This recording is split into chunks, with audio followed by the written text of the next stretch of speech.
Bismillahirrahmanirrahim. Assalamualaikum warahmatullahi wabarakatuh.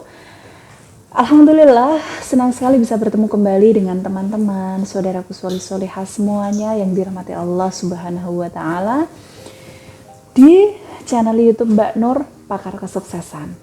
Karena kesuksesan bukan sekedar hanya seberapa kaya kamu, tapi semampu apa kamu membebaskan dirimu dari beban yang selama ini menggelayuti pundakmu. Teman-teman, saudaraku soleh-solehah semuanya, saya doakan semoga kamu diberikan segala bentuk kemudahan, kesuksesan, kekayaan, kemuliaan, dan kesehatan dari Allah Subhanahu wa Ta'ala.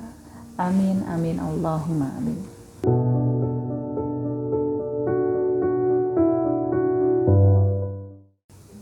Teman-teman, saudaraku soleh-solehah semuanya, saudaraku yang saya sayangi, saudaraku yang dimuliakan Allah Subhanahu wa Ta'ala, tahukah kalian kalau menyalahkan orang lain atas ketidakbahagiaan diri sendiri itu bisa mempersulit jalannya rezeki kita loh. Ingat, menyalahkan orang lain atas kebahagiaan diri sendiri itu bisa mempersulit jalan rezeki kita. Loh, kok bisa Mbak Nur?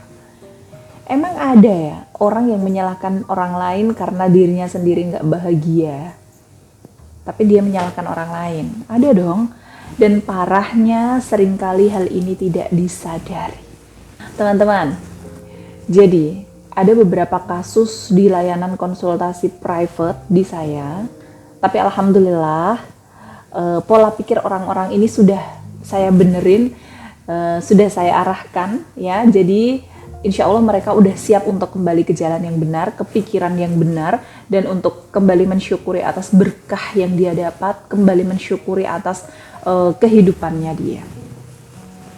Ceritanya gini, ada beberapa kasus, tapi kali ini saya akan bercerita tentang 1 atau 2 kasus saja ya, contoh kasus aja ya, supaya kalian yang punya pikiran seperti ini sadar bahwa ternyata kalian sedang menyalahkan takdir kalian sendiri. Bukan menyalahkan orang lain, tapi kalian menyalahkan takdir kalian sendiri. Karena kalian tidak bisa mensyukuri apa yang kalian, hidup kalian, apa yang kalian dapatkan di hidup kalian. Kasus pertama. Beberapa waktu yang lalu saya kedatangan seorang wanita, usianya sepertinya jauh lebih tua dari saya. Beliau datang ke saya konsultasi terkait masalah di pekerjaan beliau atau di kantornya beliau lah. Beliau bercerita dari A sampai Z, yang intinya beliau itu menyampaikan ke saya bahwa bosnya itu pilih kasih menurut pandangan beliaunya. Padahal beliaunya ini bilang dia udah bekerja di sana sudah sangat lama, sudah kurang lebih puluhan tahun, tapi kenapa yang diberikan bonus dan fasilitas lainnya adalah karyawan-karyawan lain yang baru bergabung. Dalam artian, orang yang diiriin sama si klien saya ini bergabung setelah si klien saya ini udah bekerja lama dan bekerja keras di perusahaan tersebut, dan dia juga mengatakan bahwa dia turut mengembangkan perusahaan. Menurut penuturan klien saya seperti itu. Nah, jika kita pandang dari kacamata awam, kita pasti akan menyalahkan, kok gitu sih bosnya pilih kasih dan lain sebagainya dan lain sebagainya. Tapi coba kamu lihat dari sudut pandang yang lainnya. Misalnya si anak baru ini ternyata lebih kompeten dari seniornya. Si anak baru ini memiliki ilmu yang lebih dahsyat dari seniornya. Atau mungkin dia memiliki efektivitas soal marketing sehingga setelah kedatangannya omset perusahaan itu jadi makin naik, jadi makin gede gitu. Atau si anak baru ini memang punya high value yang tidak dimiliki oleh senior-seniornya di perusahaan. Karena saya yakin selama atasan tidak ada hubungan spesial atau hubungan khusus dengan karyawan, dengan salah satu karyawan, pasti dia akan mengeluhkan yang membawa progres atau perubahan besar bagi perusahaan, kemajuan besar bagi perusahaan, bukan? Nah, kalau kita menyalahkan si anak baru yang baru bergabung itu, kita iri karena dia diberikan berbagai macam fasilitas, berbagai banyak bonus, gara-gara dia saya jadi gini, saya jadi gitu, saya jadi begini, begitu. Justru ini akan membentuk mental block kita untuk tidak mau berkembang. Padahal kesuksesan dan kebahagiaan kita itu adalah sesuatu yang harus kita upayakan. Kebahagiaan diri kita itu adalah tanggung jawab kita sendiri. Kamu tidak boleh atau jangan berharap dibahagiakan oleh orang lain. Nah, apa yang harus kita lakukan? Pilih saja hal yang membuat kamu bahagia. Untuk apa kamu bertahan di tempat yang tidak membuatmu bahagia, tidak membuat kamu nyaman, atau tanamkan power di alam bawah sadarmu bahwa saya harus bisa mengungguli si ini, saya harus bisa lebih baik dari si ini, saya harus bisa lebih unggul dari si ini, supaya saya tidak dipandang sebelah mata. Lah kalau kamu jalan di tempat dan tidak mengusahakan untuk upgrade skill, upgrade ilmu, upgrade kemampuan dan lain-lain, kamu juga akan di situ-situ aja, stuck di situ. Selalu saya katakan bahwa satu-satunya hal yang tidak berubah di dunia ini hanyalah perubahan. Jadi kalau tidak mau berubah, mengikuti pergerakan roda zaman, kamu akan tertinggal, atau bahkan parahnya kamu akan terlindas. Nah, itu kasus yang pertama. Coba ada gambaran nggak di pikiran kalian? Apakah kalian juga selama ini sering menyalahkan keadaan, atau sering menyalahkan orang lain, atau sering merasa diri kalian tidak beruntung? Nah, kasus kedua nih, saya juga kedatangan seorang klien yang usianya jauh lebih muda daripada saya, usianya sekitar 20-an ya, pokoknya kepala dua. Dia bercerita tentang segudang prestasinya dari dia SD sampai dia kuliah, menjadi lulusan terbaik sefakultas di program studi yang dia ambil. Dia dapat beasiswa dan lain-lain selama kuliah. Karena beliau ini hidup dari kalangan orang yang biasa, atau maksudnya berkembang di lingkungan orang tua yang biasa aja, tidak orang tua yang kaya gitu. Kemudian dia bekerja di salah satu perusahaan yang cukup terkenal, dan itu perusahaan turun-temurun. Kebetulan dia juga memiliki teman, ya, teman dengan jabatan yang sama sepertinya, jabatan yang setara tingkatannya, tapi temannya ini adalah anggota dari keluarga pemilik perusahaan, ya. Tentu dia memiliki jalur khusus untuk memasuki perusahaan tersebut. Artinya, di sini saya berpikir bahwa temannya ini adalah keturunan konglomerat. Anda pasti juga setuju dengan saya.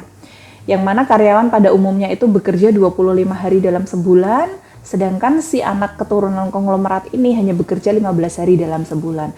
Masih dapat jatah puluhan juta dari orang tuanya setiap bulan, masih dapat gaji bulanan dari perusahaannya. Lantas klien saya ini memiliki rasa iri dengan hidup temannya yang hanya kerja 15 hari dalam sebulan, hidupnya selalu diisi dengan liburan semaunya. Dia merasa bahwa dia udah kerja keras, tapi hasilnya bahkan tidak ada seujung kuku dibandingkan yang dihasilkan oleh temannya. Dia merasa marah dengan takdirnya, dia merasa marah dan iri dengan keadaan, dia menyalahkan temannya, dan punya rasa tidak suka pada temannya ini. Padahal temannya tidak salah apa-apa loh. Dia tidak minta dilahirkan dari keluarga konglomerat kan, gitu loh. Dia juga tidak bisa memilih mau lahir dari rahim siapa. Nah, pikiran seperti ini justru nantinya akan membuat Anda kesulitan. Rezeki akan sempit. Bayangkan saja jika temannya, si anak keturunan konglomerat itu tahu bahwa ternyata dia, klien saya ini, tidak menyukainya, bukankah posisinya di perusahaan akan terancam?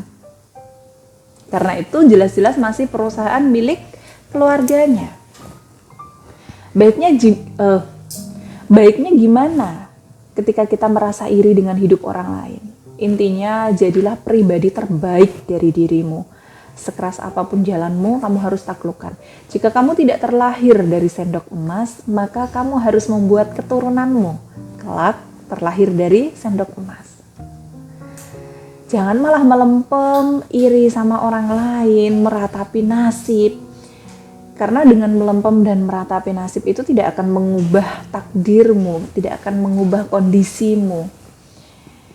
Ingatlah, ada suatu hadis yang mengatakan Allah tidak akan mengubah nasib suatu kaum jika dia tidak mengubahnya sendiri. Lalu harus bagaimana?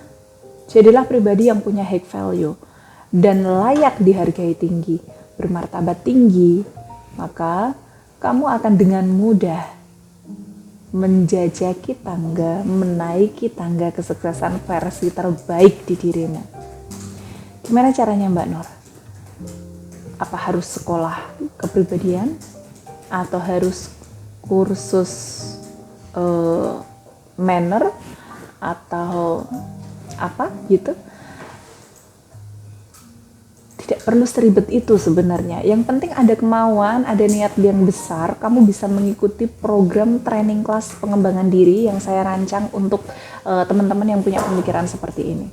Untuk mengikuti program ini, silakan hubungi nomor admin di bawah ini, karena saya berniat membantu Anda, membantu kalian, membantu teman-teman untuk meninggalkan program pikiran jalan hidup kalian yang lama. Jadi program pikiran atau segala sesuatu yang udah terprogram di sini, yang masih jadul, yang masih lama, itu ditinggalin aja.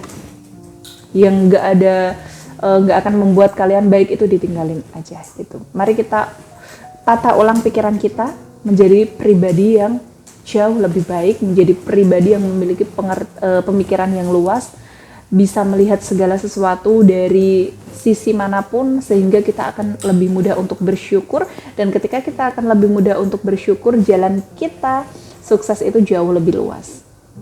Seperti itu teman-teman. Nah, sekian yang bisa saya sampaikan. Akhirul kalam wabillahi taufiq wal hidayah waridha wal inayah. Wassalamualaikum warahmatullahi wabarakatuh.